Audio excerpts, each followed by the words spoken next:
This is where truth and vulnerability are put on the altar. Fear and failures are celebrated as they should be. And we unapologetically peel back all the layers. Welcome to Bare Naked Radio. It's time to get raw, real, and inspired with your host, Dawn Gluskin. Hello and welcome back to another episode of Bare Naked Radio. I am your host, Dawn Gluskin. And today I'm so excited to welcome an old friend of mine and an awesome human being by the name of Jena Rodriguez. Say hello, Jena. Hello, everyone. I'm so excited to be here. This is awesome. So glad to have you. So Jena and I actually met several years ago. We were part of a mastermind together, and I've got to see firsthand the power that she brings. And I've met with some of her clients, and they just all rave about how amazing she is. So Jena is a brand, business, and Brave Strategist and founder of Brave Masters, where she's committed to boosting brand clarity, catapulting profits, and unleashing the potential of entrepreneurs internationally.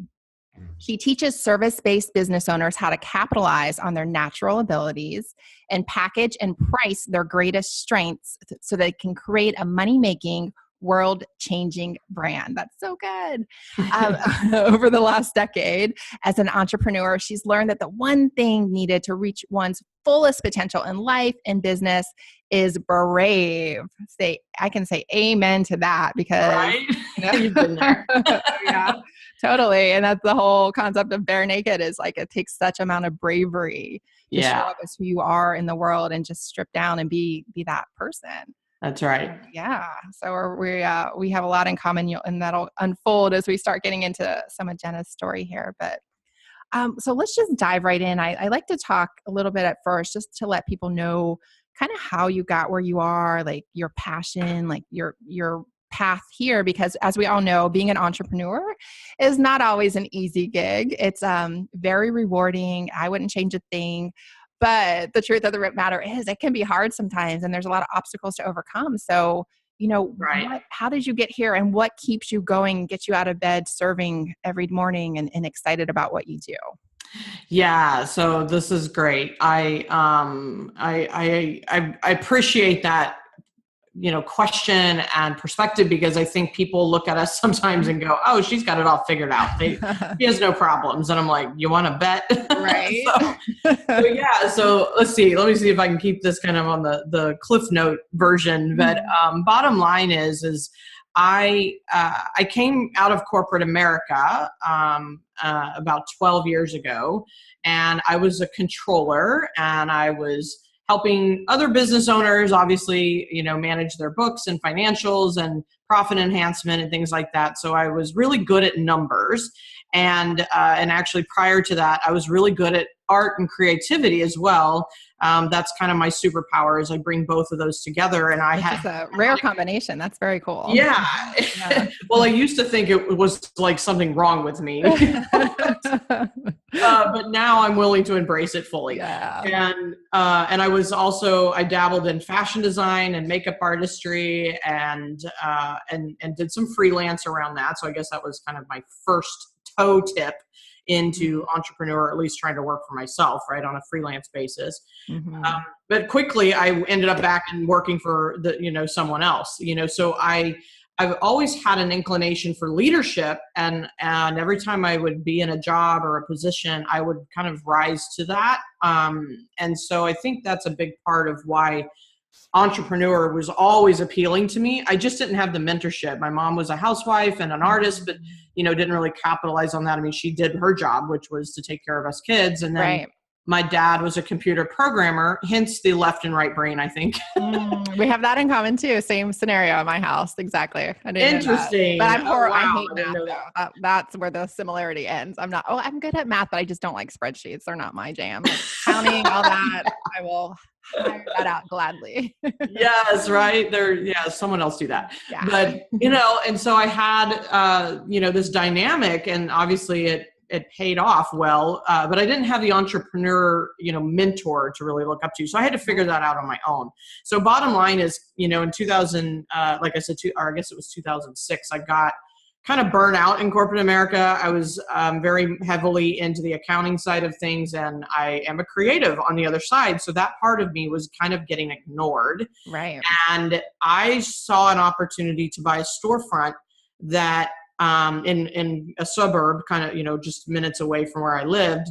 And I happened upon it. I don't know how else to explain it. Basically, I was searching around on the internet and found, businesses for sale. And I was like, my friend was talking to me about how they bought a business. And I was like, oh, that's interesting. Let me go look at that website. Well, I found something and I was like, this is kind of cool. This is a women's boutique. It has makeup, it has clothing, it has fashion, it has all the things that I'm used to, right? And I'm excited about. And you get to run your own show. And it was already existing. So it had existing clients. I was like, okay, this might be a win. And sure enough, I explored it to its fullest degree. And could I even get, approved for a loan and all those things All that yeah. required. So fast forward, I made the really tough decision. I mean, because I loved where I worked. The people were amazing. I was actually up for management. I was getting close to about $80,000 a year, which isn't shabby for 20 something.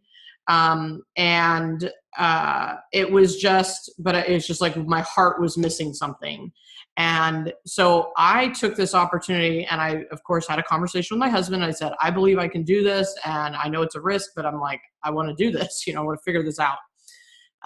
So I jumped into that storefront. I said goodbye to corporate America. And it was great. I mean, with, the first year, I brought in like $300,000 in revenue, which not bad. I think it was about average for what the store had done before. Yeah, it's great for year one. Yeah. Yeah, not bad. However, I also found myself at the end of the year 2 months behind on rent, buried by inventory and lines of credit, invoices and bills, and I was $700,000 in debt between the lease and the loans and the inventory and all this stuff. And 2 months behind, and I couldn't, it was bleeding. So it's one thing to have some cash, but it's another to not have enough. Right. So. Yeah.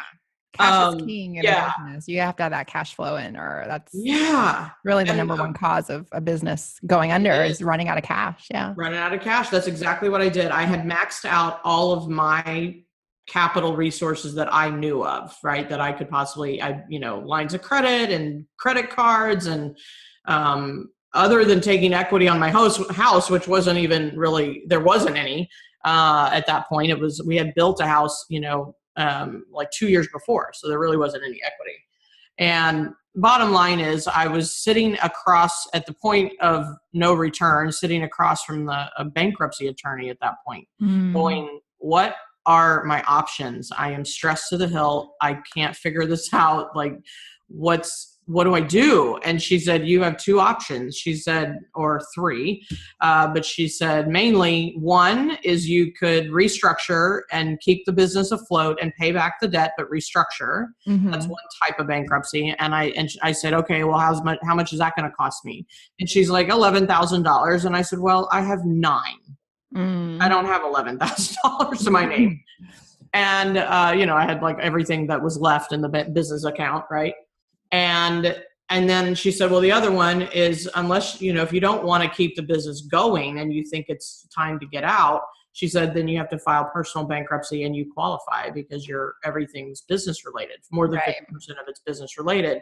And she said, and that means you just walk away and it's over and you have to close the doors and move on. And she said, so what's most important to you? And bottom line was, I had a 2-year-old and a 9-year-old at the time. And I was like, my children, my house, I don't want to lose my house if I can save it, and my car. And I'm like, I'll start over. But this is like just sucking me dry.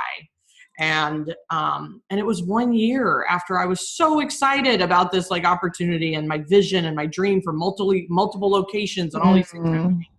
Well, I want to pause just for a second and just acknowledge. So first of all, because the bravery, because there's so many people out there doing what I call the soul sucking corporate job. And I did that myself for many, many years before I took the leap into entrepreneurship, and that have that calling, like there's something more. I'm supposed to be doing something more. And you really have two choices. You can just ignore the calling, exactly, keep doing what you're doing. And then you kind of live a kind of a, an okay life, but A there's settled life, right? right. There's always that calling though, or you can be brave and you can really true up to taking a risk. And I want people to know that, like, when you take a risk, you're not always going to like succeed in your first step, your first try. That's right.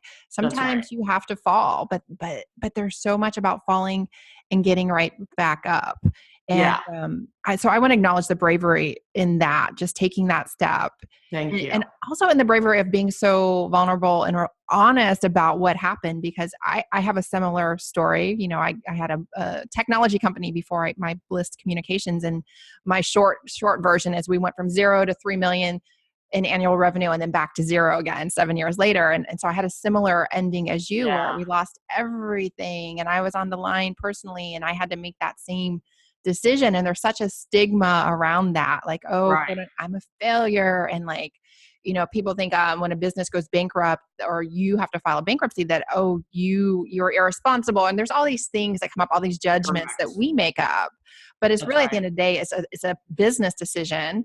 And sometimes that's the best decision. You have to weigh out all your options. And like you said, you had a 2-year-old, a house, you could still be paying back that debt, or you could be doing what you're doing now, which is serving the world, really aligned with your true calling. Right. And that's right. Yeah. So can you want to speak to that and making that decision? Did you have any like shame around it? And how did you first come out and talk about it publicly? And what was that like?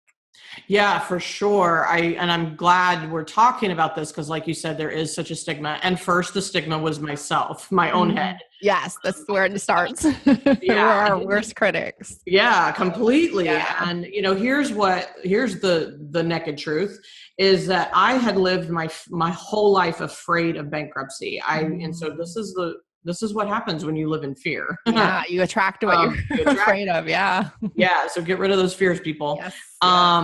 So my mom at the divorce when I was 8 years old had to file bankruptcy, and then she had to file another one, and it was situational. It was circumstantial, clearly. And she did the best she could. And I didn't judge her per se. I just saw the effect of it. And so as a young child, I made it wrong. I made it bad. I made it like, well, my world just ended. So, my dad left and my mom just filed bankruptcy and the house went into foreclosure. Like, I just saw everything crash. Not to mind the fact that it was 83, right? Like in one of the worst times of our economy. But I was 8. I didn't know, I didn't know any better. So my point is I spent a lot of my life believing the stigma too, right? And so once I had to do it, I was like, unbelievable. Like, I have to walk this walk. And I remember walking out of not only making the decision, which I believe is the first step of brave, is making decisions. Yeah. And getting, it's like, just get off the fence, right? That's a great point, because when you were sitting with your lawyer, your ego could have got involved, and you could have said, well, even though my heart is telling me the best decision is to file this, I could just stick it out and I could make, just pay off this money and keep doing this and keep trying and not followed your heart. And you probably would have ended up going down this path eventually anyway, right? Because that's universal. Yeah. It's like who knows what path, but it's like, ultimately you just got to pull the trigger. You just got to make a decision. Right. And I made the best one. Number one, I was kind of made for me. I didn't have $11,000 to even pay her. Right. The attorney. So the other one was $2,500. I'm like, I can do that. Right.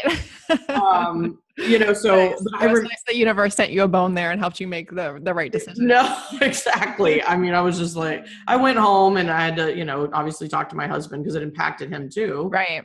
And the thing is, the magic of it all was I remember getting in my car after it's like, okay, the decision's made. Now I just got to like be it. And I remember kind of chuckling to myself because I recognized the fear had come true.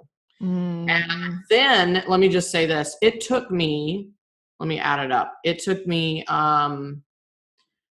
6 years before I would speak of it in public or at all. 6 years. And it was actually on the stage of our friends in common, our mastermind friends in common, The very first time I spoke of it was Which may be where I heard you talk of it. And I was just like, so Yes. like, oh my gosh, I was just so in awe of your bravery and your vulnerability. And I was like, yes, Jena, I love you.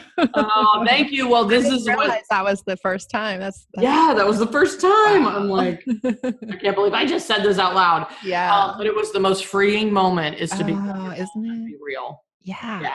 Yeah. Because the way No it more shame. occurs when you hold something back, there's kind of this like, they're going to find out about me thing going on in your head. And it's like, I don't want them to find out about this about me because they're going to judge me and they're not going to like me. And then we make up all this stuff. Yeah. But even just energetically holding it back, like people can feel that in your space. Like there's something, I love her, but there's just one little thing that's off and it's probably that. Yeah. But it Something hiding. It takes on ourselves living with that shame. Mine was about 6 months and I was just like, okay. Good for it you. was 6 agonizing months of like, because I was ready to step into my new business and the way I quote unquote came out was like, I wrote a story called The Power of Owning Your Story on Huffington Post, a blog. And it was like, you either own your story or it owns you. And I wasn't going to be owned by that shame anymore. Yeah. So it's yeah, really good. I'm so glad that you said that because that's how it occurred for me too. It's so liberating just to be like, you know what, this is what happened.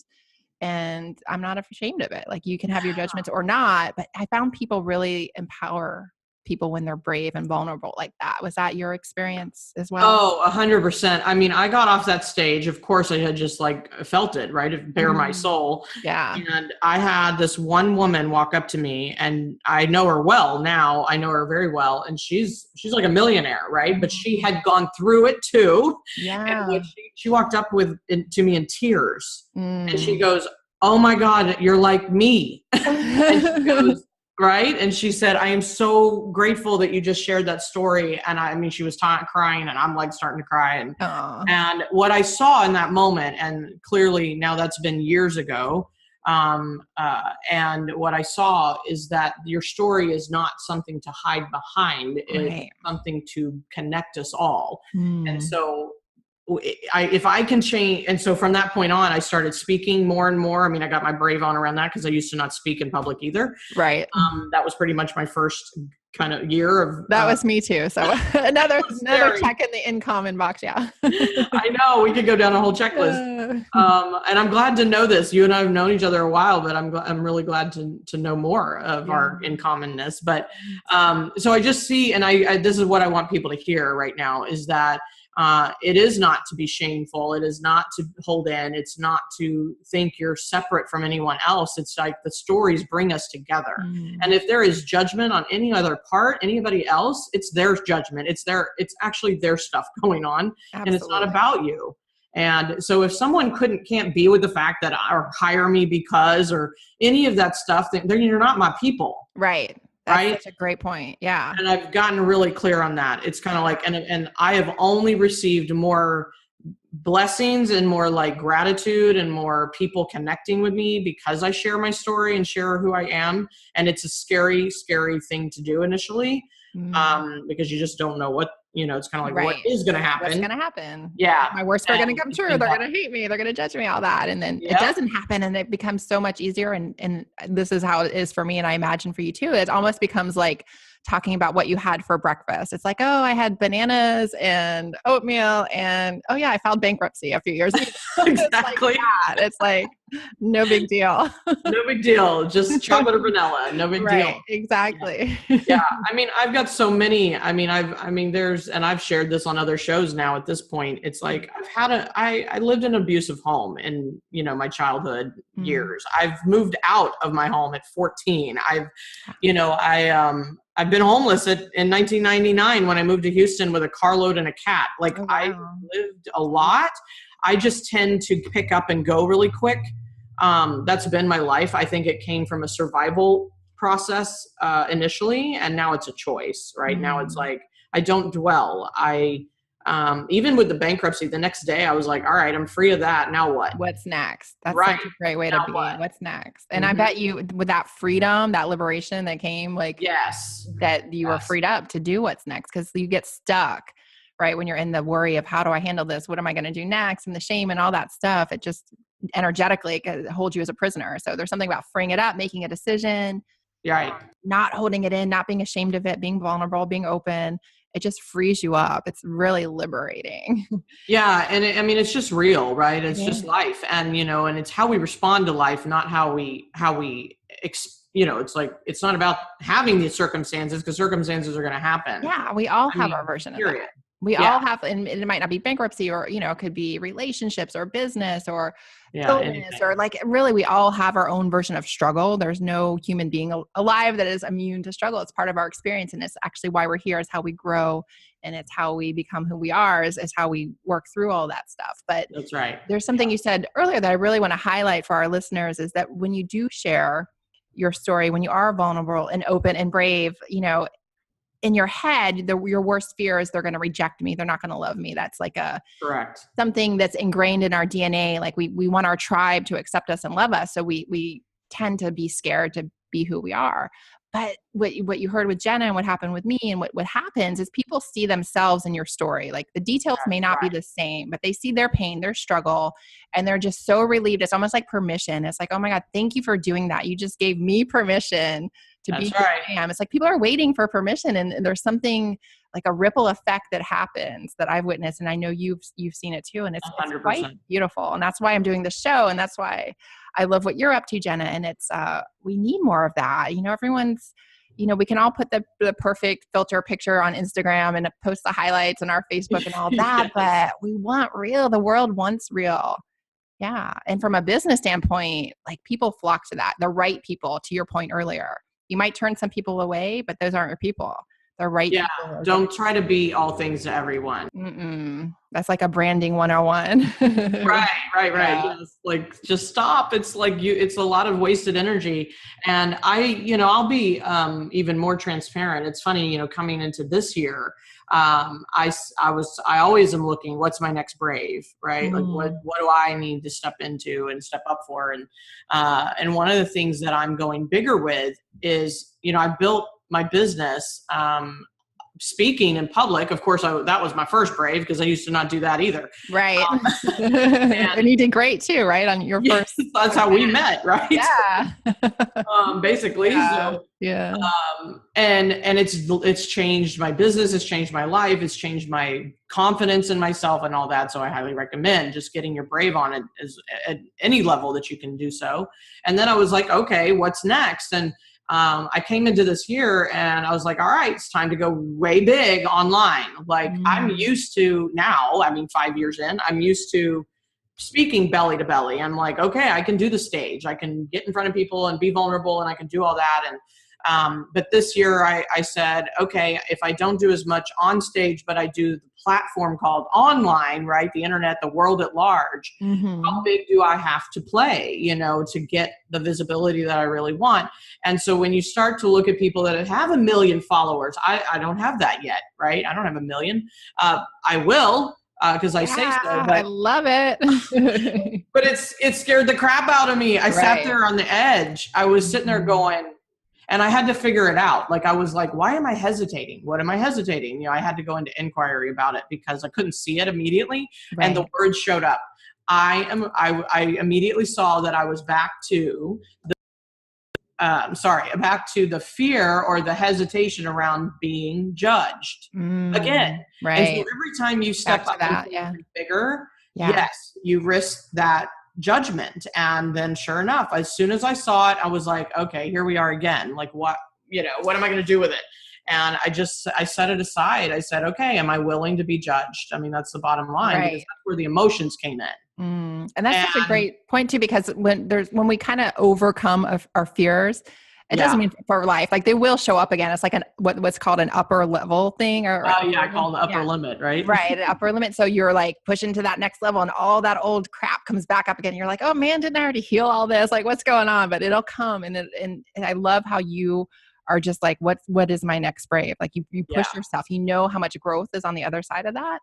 Yes. Because there's a fearless life is not a life without fear. It's feeling the fear and doing it anyway, and knowing what's on the other side. So that's right. And and sometimes the old stuff, right? Like you said, some of the times those upper limits just push you up against what's next and what you still have to deal with, because I think then there is somewhat of a commonality where we want to be liked, or we want to be, accepted Right. in Of some way, course. the belonging that we all strive for.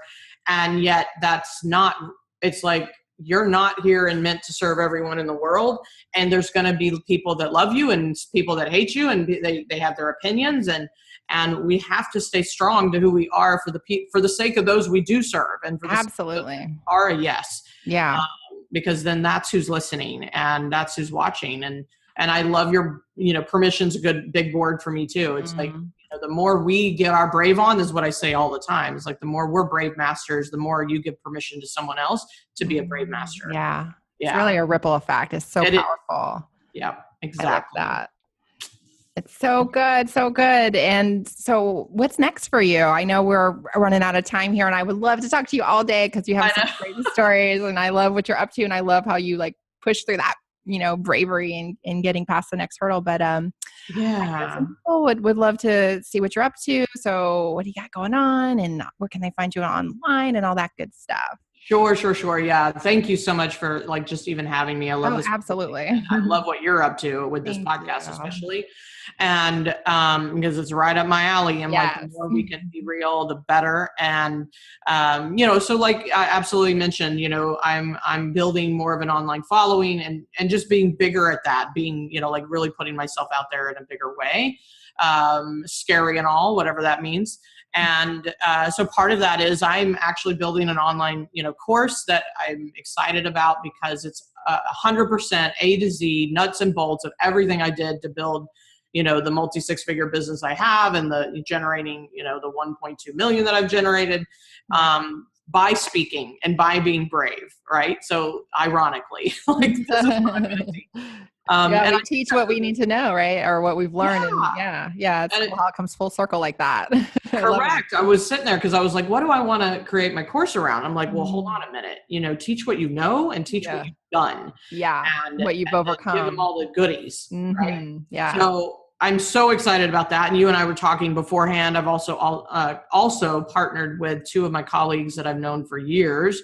And more information about that will be forthcoming. But basically it's taking, transformational work and helping to build coaches, and license a transformational system that helps people change their lives. And so we're going to help people not only through business coaching, which is what I do, and my partners do, but also through that life mindset transformational work that is so imperative to getting the success that we want and moving through bankruptcies. It's like, whatever your bankruptcy is, right? We have to move. It all goes hand in hand, business and life, and it's all tied together. I love that you guys are doing that. Yeah.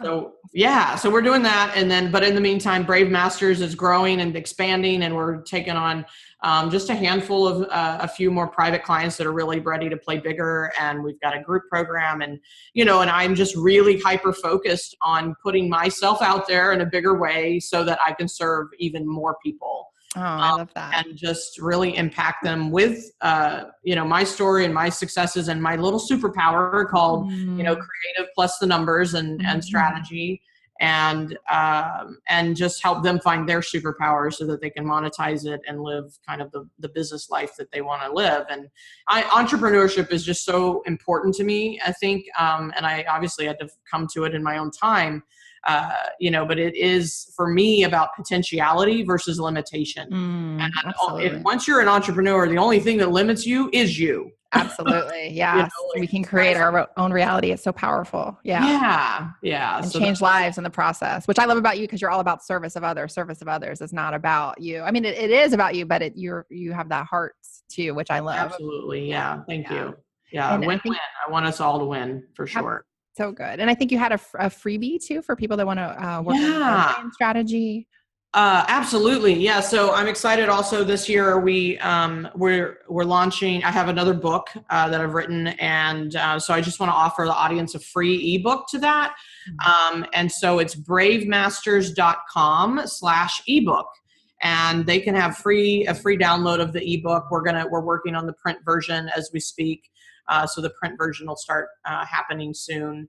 But in the meantime, take a gander at the ebook and, read it on your iPad or what have you. It's basically, it's called Brandarity. So it's all about the 12 component system that I've generated and created over these years of how to build a brand that is something that stands out, something that's authentic.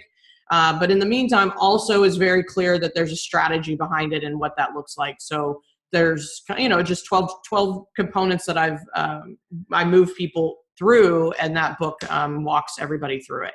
Love it. So that's exciting. So you can find that on bravemasters.com/ebook. And then, of course, my website, you can connect with me there at bravemasters.com anytime. Yay, love it. You should definitely check out her book. Jena's just a wealth of knowledge. And thank you so much for being so brave and vulnerable and sharing with us today.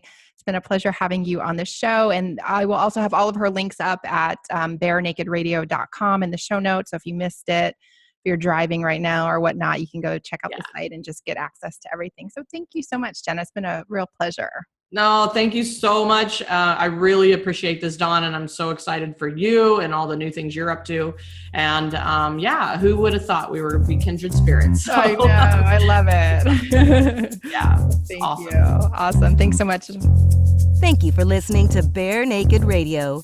We invite you to join us in the Naked Soul Tribe on Facebook and sound off about this episode. If you enjoyed the show, please rate and recommend on iTunes, Overcast, or wherever you get your podcasts. And make sure you connect with your host at Dawn Gluskin on Facebook, Twitter, and Instagram. All show notes and links are accessible on barenakedradio.com.